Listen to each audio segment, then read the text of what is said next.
পঞ্চব্যঞ্জন YouTube চ্যানেলের পক্ষ থেকে সকলকে জানাই স্বাগত।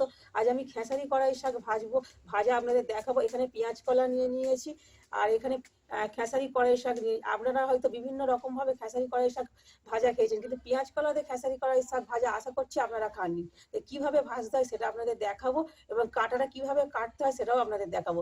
এই শাকটা কিন্তু খুব গুঁড়ো গুঁড়ো করে ছোট ছোট করে কাটতে হয়, না হলে কিন্তু ভাজা খেতে ভালো লাগবে না। বড় বড় করে কাটলে, অন্য শাকের মতন এই শাকটা বড় করে কাটলে ভালো লাগবে না। আমি তাই কাটাটা আপনাদের দেখাচ্ছি, আপনারা দেখতে থাকুন ভিডিওটা, কিভাবে ভাজবো এবং কিভাবে কাটবো।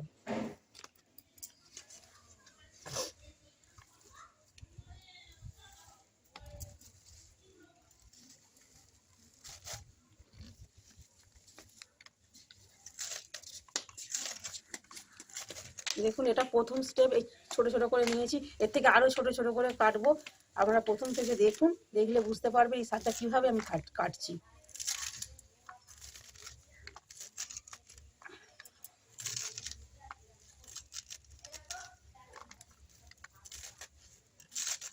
দেখুন, এর থেকেও আরো ছোট ছোট করে কাটবো আমি। আপনারা দেখতে থাকুন ভিডিওটা প্রথম থেকে, কিভাবে ভাজছি। আপনারা অনেক রকম ভাবে ভাজা করে খেয়েছেন, কিন্তু আমার ভাজাটা সম্পূর্ণ অন্যরকম ভাবে ভাজবো আমি। সম্পূর্ণ নতুন এই রেসিপিটা আমার। দেখুন, আপনারা এইভাবে ভাজবেন। প্রথমে কেটে নিচ্ছি, তারপরে ভাজা দেখাবো আপনাদের।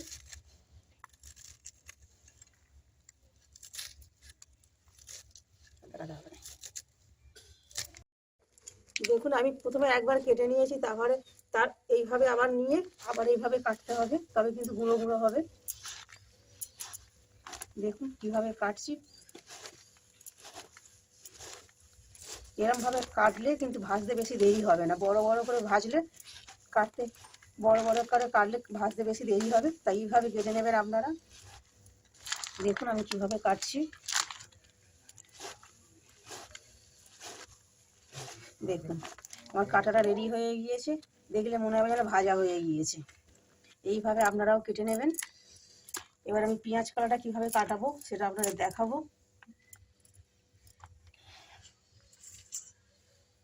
এখানে পেঁয়াজ কলা নিয়ে নিয়েছি।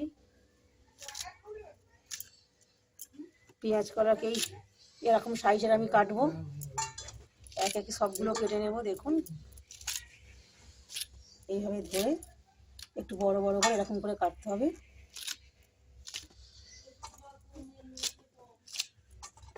আপনারা ভিডিওটা দেখতে থাকুন, কিভাবে ভাজবো, নাহলে বুঝতে পারবেন না।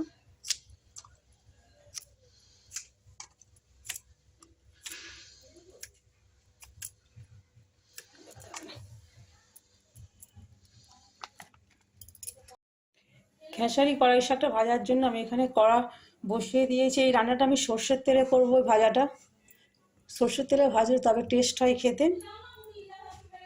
এবার কড়া গরম হয়ে গিয়েছে, এখানে আমি পেঁয়াজ কলাগুলোকে কেটে রেখেছি। পেঁয়াজ কলাগুলোকে কড়াইয়ের মধ্যে দিয়ে দেবো, দিয়ে ভেজে নেব।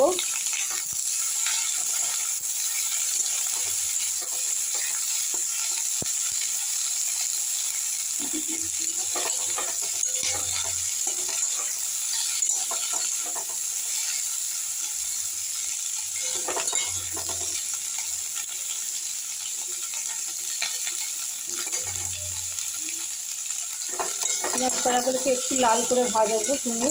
তুমি একটু ভাজতে হবে, নাহলে ভালো লাগবে না খেতে। একটু লাল লাল করে ভাজতে হবে।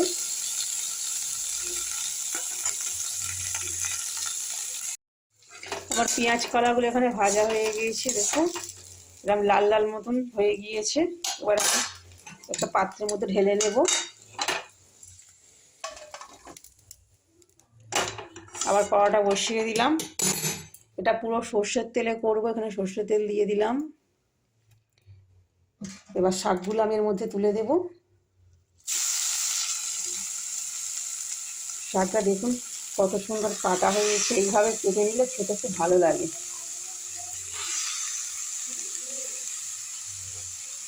নেড়ে নেবো এইভাবে, নিয়ে আমি ঢাকা দিয়ে দেবো।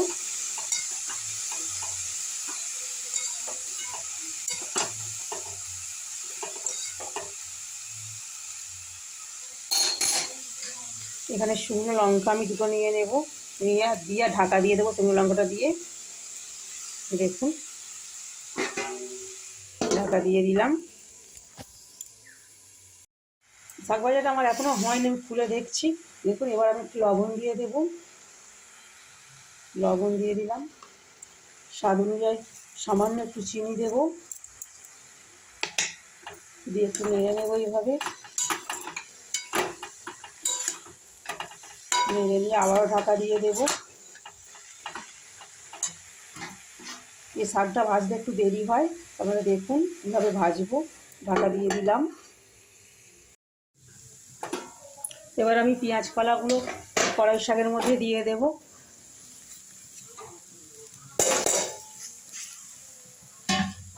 দিয়ে একটু নেড়ে নেবো এইভাবে।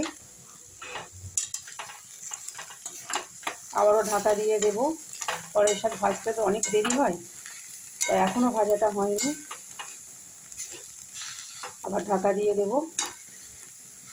নেড়ে নিয়েছি এভাবে, আবার ঢাকা দিয়ে দেব।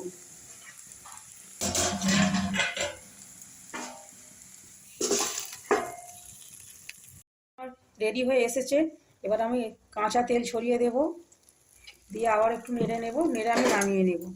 যদি আপনারা এইভাবে বানান তাহলে খেতে খুব ভালো হবে। এটা গরম ভাতের সঙ্গে খেতে খুব ভালো লাগে। আপনারা এইভাবে বানিয়ে করে খাবেন। যদি ভালো লাগে লাইক, কমেন্ট, শেয়ার করবেন। আর যদি আমার চ্যানেলে নতুন হন তবে অবশ্যই চ্যানেলটিকে সাবস্ক্রাইব করবেন। দেখুন কত সুন্দর দেখতে লাগছে। এইভাবে বানাবেন, আশা করছি ভালো লাগবে খেতে।